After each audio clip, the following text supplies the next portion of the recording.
Surprise, Simply Trade listeners. Every Sunday, we're going to spice things up with a shot of adrenaline pumping news. We know you come to Simply Trade for top-notch education and insider knowledge straight from trade professionals, but let's face it, the world never stops spinning and things happen every week that affect our daily lives. So we're bringing you the biggest stories in the trade world, served up fresh and hot with a side of entertainment from your favorite hosts, Andy and Lalo. I'm Anik, and I'll be moderating this news show. So let's get it all started.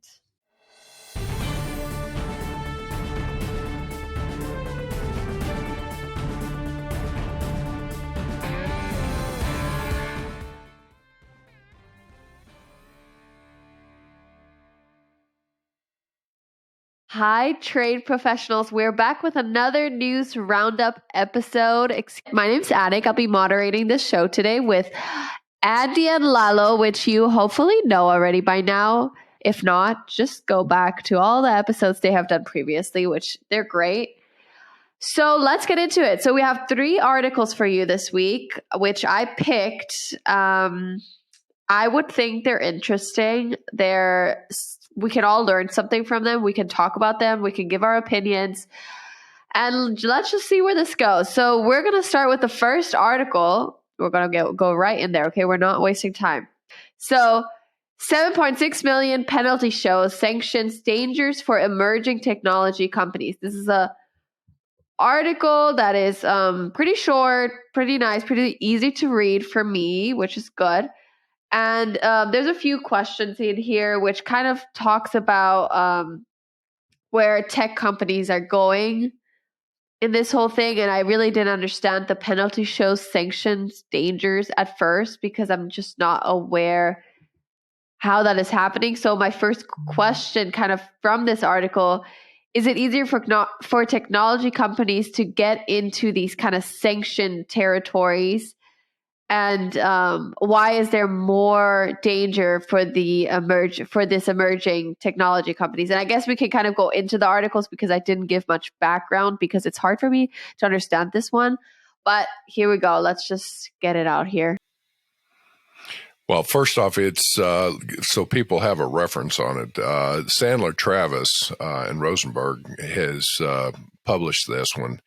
And so it's a $7.6 million penalty for basically not showing due diligence from what it looks like in this. And it's OFAC. It was an OFAC penalty in this particular case, Office of Foreign Assets and Control. And it basically comes down to they have this company has a platform, which means people can access their systems. Now, I start getting in this realm, Lalo, I'm going to need your guidance here, buddy. And, but anyway, in this where they offered services and for people to gain access to their system, what they did not do is vet their clients, their customers, or whoever was accessing it. And so I'm oversimplifying it. And there's a lot of the article, the company is not named, which is, I find it must be that was the whole part that I was confused on because they were just writing this thing. And I'm like, well, who is being targeted or what happened in that instant? You know, they were just kind of giving a general basis of the whole thing. So, it basically, though, is saying that they were not vetting their clients. And so people from Iran, from Cuba, from, the sanctioned countries, the Sudan and all those different countries, anyway, had been accessing the system. They went in and started vetting clients then after quite some time. And apparently, as if I see, there were almost 66,000 violations. So the point being is that in doing that, they started then saying, okay, from this point forward, they started vetting. They did not turn around and look at the history of who accessed it and then be able to come back around and make sure it was cut off. So that's one thing. Second thing that they did not do is apparently they took efforts to restrict people from those sanctioned countries. But people from those same countries were still able to gain access to their platform.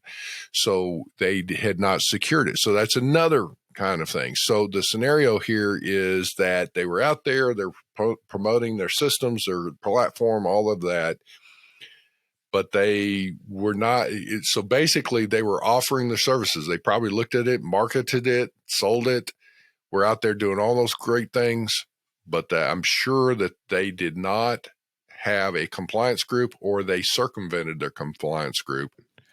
I mean, again, because they don't mention the name of the company and they don't mention the industry. I mean, they're very vague. I guess it's the objective of the article seems to me more on, being compliant with OFAC and any really trade regulations, in this case OFAC, that's going on in the industry. So I'm thinking that was a purpose of why this article was published, but not having more information on there, it's kind of hard to figure out exactly what this company was involved in. But in general, it's one of those things where when it comes to something like this, ignorance is not an excuse. Really, honestly, it's just that the company should have hired an attorney,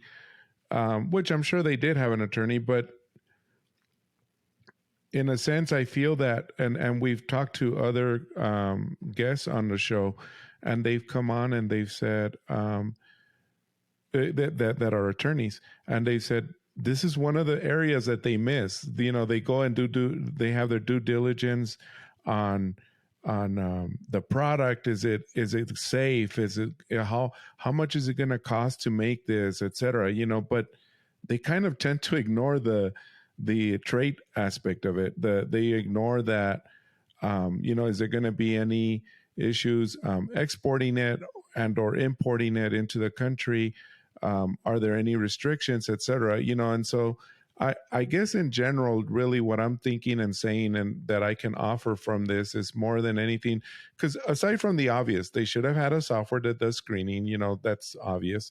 Or they should have at least done it manually, right, off of the websites where it offers that information, because there are public, or they're from the government, but it's available to the public, that they can do their own manual screenings and stuff. But again, that's obvious. The thing is, from the very beginning, they should have had on an attorney check on those restrictions. Like, I didn't know I couldn't give access to my software to people in Sudan and Syria. Yeah. That's what this is talking about, and Iran too. Wow. So yeah. So anyway, that's just my.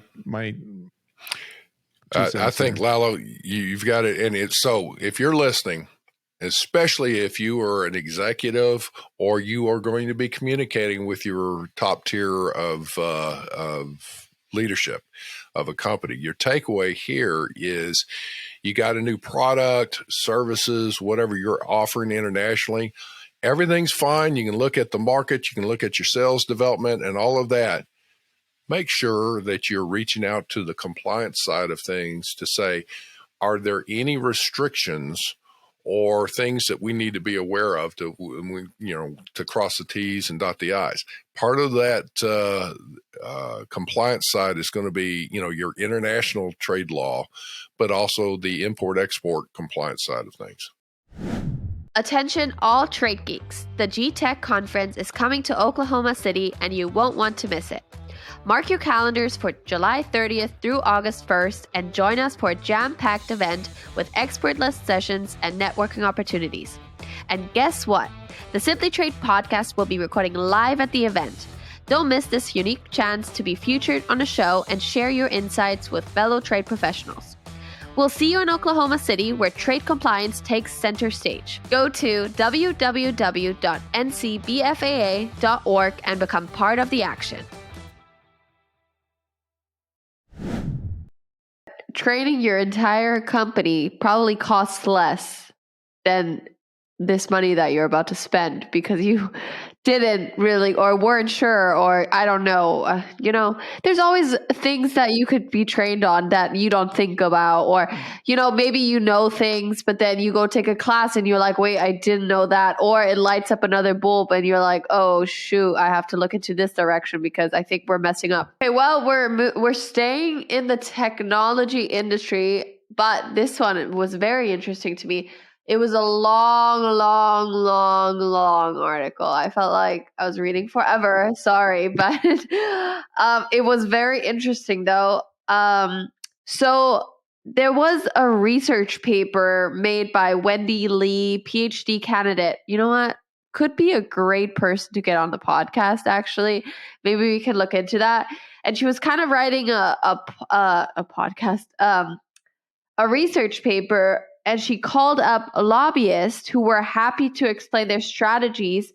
So they kind of wanted to control the people up there. Anyways, so long story short, I just wanted to say the right thing that they had put in this article. So now that this is super interesting, especially when they wrote, major tech industries set out to reverse how trade negotiators think about tech platforms. And what policies they should pursue in trade agreements, which basically means that they're controlling the way industry is run, turning Washington kind of upside down. Well, the initial on this article was, I think it's more than just the tech industry. It's technology, it's digital trade that gets in on this one, and trying to influence. We talked a little bit about how governments are trying to basically tax or levy tariffs against digital trade. And so they were talking about things. So you've got two things with this. And one is the strategy of what lobbyists use to try and exercise influence. Now, I will tell you, I personally have used many of these same things. This is not isolated to just tech. It's anybody that's trying to exercise some influence on the Congress and their staffers. The one thing that I will caution on, these tactics are not bad. There's not, I don't, I may not like an issue, but this is how you're going to develop a relationship and be able to get your point across, good, bad, or indifferent. Others are going to do the same thing. If you're for an issue, somebody's against it, and they're going to try to do the exact same things. So just be aware that if you're trying to exercise some influence on policymakers, lobbyists, not lobbyists, but congressional folks and staffers, you've got to get them educated on an issue. Well, how do you do that? Because just sending an email is not going to work. Well, I guess I'm just trying to think of in a trade compliance person's aspect or point of view, what are their actions and what do they need to do? And really the best thing I can come up with, because this story was mostly about that, about lobbying and how that gets done, but for a trade professional, my thing is, for those of you that are listening, because that's mostly who's listening to our show, is to get involved more with groups. Andy said it earlier, with associations, like get involved with those associations, NCBFAA, AEI, NAFTZ. We've talked about a bunch of them on the show.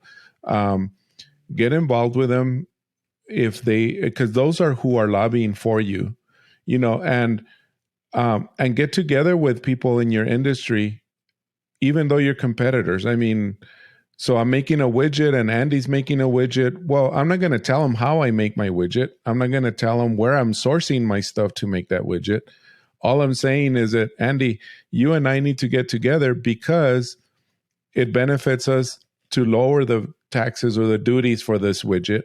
So the next one is not about tech, but it's an interesting one. Actually, a good one, but also sad in a sense. I perceive it as that. So it's called How New Modern Slavery Reporting Requirements Affect Canadian Companies. This is written by PwC, which it's a great, I wouldn't even call it article because there's just like a lots of information. And it's a great, whatever it is, written study article, whatever. And basically what they're talking about how modern slavery, because they went with this new policy, right? Canada has this new policy, correct? Am I correct?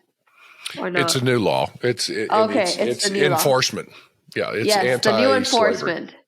Anti-slavery, yes. So obviously they kind of have to adjust their businesses because you do not want to be involved with any modern slavery, which to me, the word modern slavery is kind of insane because the word just slavery itself, having it in this world in 2023 is kind of crazy, but it's here, whatever. Well, I want to touch base on this and how it states that most entities are unprepared to meet these new requirements that they have to meet now. And so, like, what can they do, and why can't they meet those requirements? And do they have to shut down, or like, I mean, what do you do at this point if you can't meet the requirements to not be involved with? Well, we've covered this in the U.S. where we had the Uyghur the Uyghur Forced Labor Prevention Act, and then we covered not too long ago Mexico has implemented a similar law for forced labor prevention. Canada is doing the same thing, and what's coming into these new restrictions, it's not unique to Canada. I mean, all the companies are doing this. You've got to find out where your goods are coming from. And if it's from a forced labor, the Uyghur situation is the northwest quadrant of China. Okay, that's one. There are other locations around that you can go in and look into. But the point being is, what do you got to do to make sure you're compliant? And they give in this article, these two ladies who we'll mention here in a second, they give some fantastic advices. Analyze the risk, identify gaps, share commitments, develop policies, plan for worst case scenarios. And with all of that, and I think it's excellent. Shelley Gilberg and Kara Ann Selby, both in Canada. Shelley's in the British Columbia area, and Kara Ann is in the Toronto area, apparently.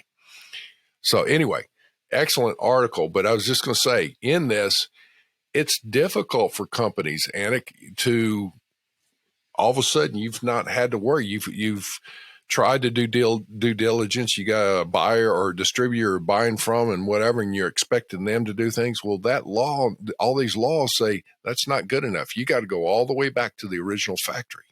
You need to find out if those workers in that factory are considered under forced labor, to the point of what are their time cards? What are they looking at? How much are they getting paid? Or is it just minimal stuff like that? That's not easy to do. But like, how do you do those? What kind of resources do you need to do that backtracking? Because I mean, if I look at, go through online right now and we'll look, backtrack, blah, blah, blah, I'm not going to get the information I really want. See, you are asking the question, you're asking the questions that people are going through right now. How am I going to do this? I've never had to do this. I mean, it's not an easy task. Right. We've had a couple of guests on the show that have technology that helps with that. Amy Morgan from Altana and Todd Smith from KYG, Know Your Goods. So there's plenty more out there. There was a full conference that CBP had right exactly the same time that we were at ICPA in March. And that was the purpose of it. Yeah, I mean, anybody can go back and listen to either one of those episodes, and or tune in, because our idea is to keep on, bringing in more guests that are related to that topic as it evolves. Because I mean, we're just finding out or seeing things that are getting done now, that are related to this. So. This is a very interesting topic, and obviously we're going to stay on it to see how Canada's doing with this new enforcement. and see how companies, that's the word I was looking for. Companies are reacting, and if any are in violation, we'll probably hear that somewhere in the news. But well, I hope that we can get these two ladies on our show, Lalo, because this would be, Anik, you're right. This is a good topic to keep digging on. It's a big topic that affects a lot of people. Yeah.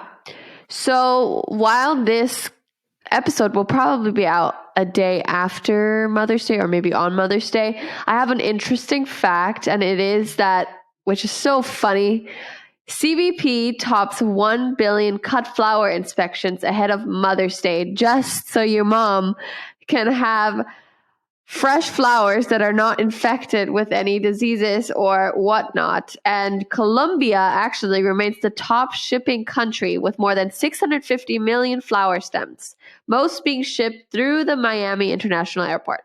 So that's an interesting fact for you. So your flowers for your mom are safe. So get her some flowers. Yeah. So good articles. Yeah, I know. I actually like them too. There's so many, and I have to do a whole day of reading and see which one I think you guys should talk about. Anyways, thank you guys for listening. Keep up. We're here every week. Lalo and Andy have their own show as well every week. So that's really, really, really interesting. And you'll get some great facts out there. So follow us, subscribe, do all those things. And we can't wait to talk to you guys next week again. Have a great day. Have a great Mother's Day, and get those flowers. Bye.